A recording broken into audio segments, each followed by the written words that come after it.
I'm out. Hope all's good. Let's get into a little bit of footage. There's quite a lot to get through here, so okay. So rather than try and make it a 25-minute long video, we'll kind of every other video or any ones of note, we'll go through those.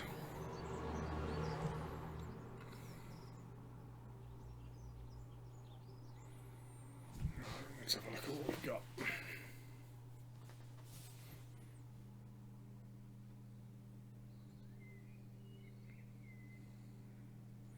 Nice, good bar path.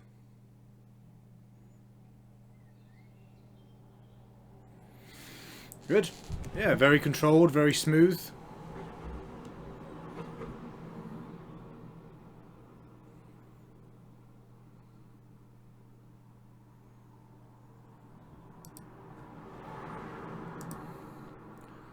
So it is really, it's hard to draw this when the camera's ever so slightly off, but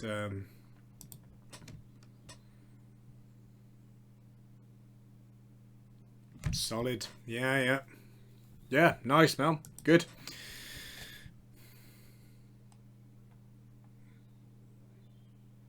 Yeah, that's something with playing with the tighter belt. Obviously, you're a bit more in tune with how your body weight is changing, and it's one of those where maybe not necessarily on the scale, the weight isn't changing quite so much, but your metrics may be a little all over the place. Trust me to click on the one. Fucking that guy. Right.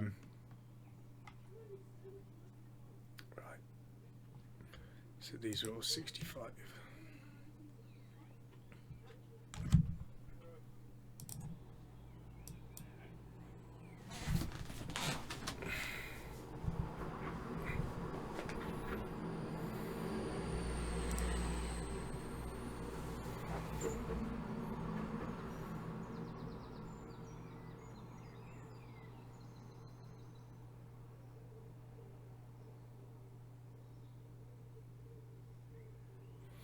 Good.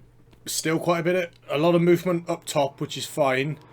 The way you got to think of it though is the more when you take that breath in, the more that's going on from the chest up, the more of this that's going on, like shoulders rising to get that air in. Bearing in mind that may mess up the bar path just ever so slightly. Okay, you may have pitched it half an inch forward or back, but it's more the breathing here. Okay, so I know you've tightened up your belt at the moment.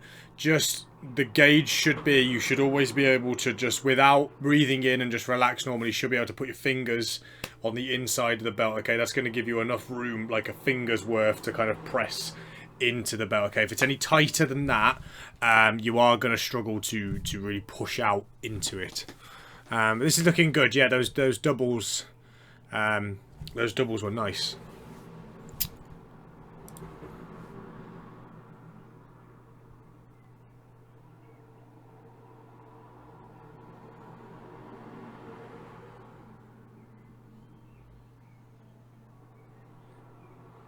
Yeah, lovely setup. Yeah, head down nicely, still keeping all this tension through here. Awesome.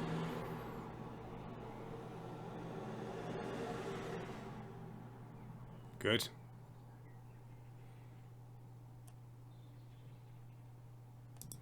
Okay, so it's something that we've kind of danced around a little bit with the whole leg drive, but I think now's the time where we start actively trying to incorporate it a little bit. So your setup's beautiful. Okay, your setup is really good. Okay, so when we're talking about leg drive, the 2 points of contact we're worried about is here and here. Okay, we're worried about the base of the neck being able to support the energy that is driven through the foot. Okay, from the base right down the bottom. What we're looking to do is we're basically looking to try and get energy from the quads up towards the chest and shoulders. Okay, now you're in a great position here. Okay, if you were on a leg extension machine, this would be a pretty solid position to get from. Okay, when people bring their legs like all the way back here, it helps them kind of artificially build up that little bit of tension. But personally, I'm a big fan of kind of where you're at, that sort of like just past 90. So what we're looking to do, okay, as that bar's touching on your chest just like it is now, okay, you've got to start treating it very much like a full body lift, okay, and some reps I do notice you do this, okay, whether it's an active thing that you're really trying to do, or it's just, it's on and you've really got to get the squeeze going, okay. And I think I've explained this before, okay, but basically what we're looking to do is feet have got to stay planted the whole time, and we're looking to try and straighten your leg, okay. You're trying to open the knee, okay. That's all leg drive is thinking about opening the knee here, okay. Push your toes to the end of your shoes and try to straighten your leg as much as you can. Imagine you glues a shoe to the floor and a ball's rolling towards you. That was loud. A ball's rolling towards you and you're trying to kick it as hard as you can, okay, but your shoes are glued to the floor, okay. So all that movement comes through here, okay. As you try to straighten out here, the muscle that's actually doing that is the quads, okay. What that'll do is that'll send energy this way, which is where we want it, okay. As long as your base here at the neck is fine, what that'll do is it'll rise the chest up that little bit higher and stop your butt coming up off the bench, alright. So an important thing to kind of think about with this is you want to have your quads loaded and loading as the bar's coming down towards you, okay. As the bar's coming down towards you, you want to be pushing further and further towards the tip of your shoes, alright, your toes towards the end of your shoes. And it may, for the first couple of times you really focus on it, give you a little bit of cramp. But that's something I really want you to focus on now, okay? As soon as it touches the body, the movement starts at the foot. The energy starts here and translates up the body, okay?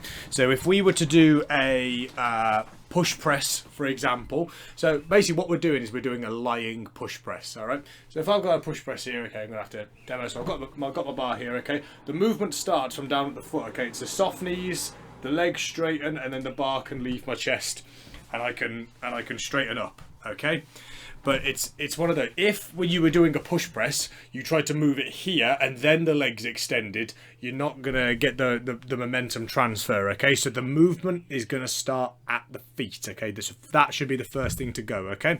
So that's something that we can kind of look at as we go through. Okay, so slightly wider grip. Let's have a look. Just when we go wider grip, it's getting that balance between. So you're saying you feel more tension. So it's getting that. Is it tension just because you've stretched the muscle further, or is it actually mechanical loading, like you've built up tension within the muscle itself? If that makes sense. It's kind of like when people pack super close for their squat grip, like their hands basically on top of them, and they're like, "Oh, I feel tight. I feel tight." Like you're not feeling tight. You're feeling compressed. Your muscles aren't actually working. You're just squashed. So let's have a look. Yeah, see, it's going. Like it is going on here. You are getting the leg drive moving because I can see the legs really having to work. It's just with the timing of it. It's preloading on the way down and then bang, like that big explosion.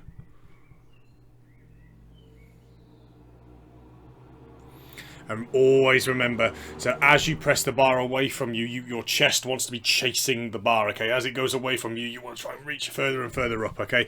Try not to let the chest depress as you push off it. Okay, it's that deadlifting off a wobbly platform kind of scenario. Okay.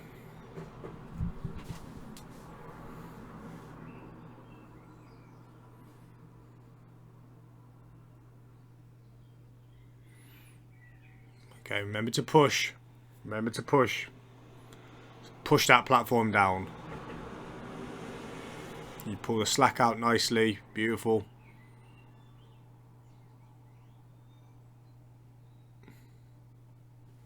Good. Second rep was a little better, actually.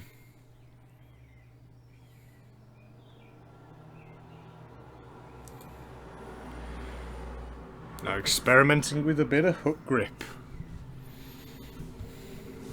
Let's see how this goes.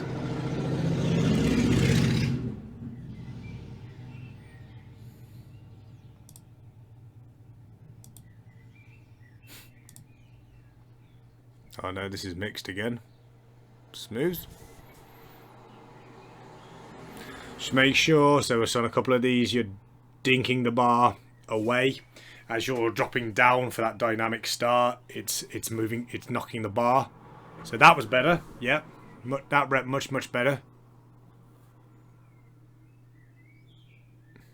Yeah, those reps got better as you went on. You corrected the first few with that kind of aggressive dynamic start. It was dinking the bar a little bit away from you. Okay, so it's just those little points that when it starts to get heavier and heavier, you've just got to be quite aware of, because they can turn a 6 into an 8 very quickly.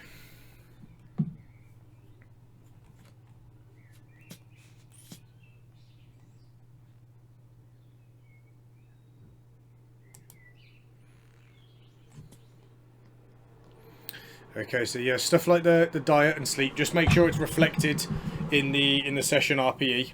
Okay, because and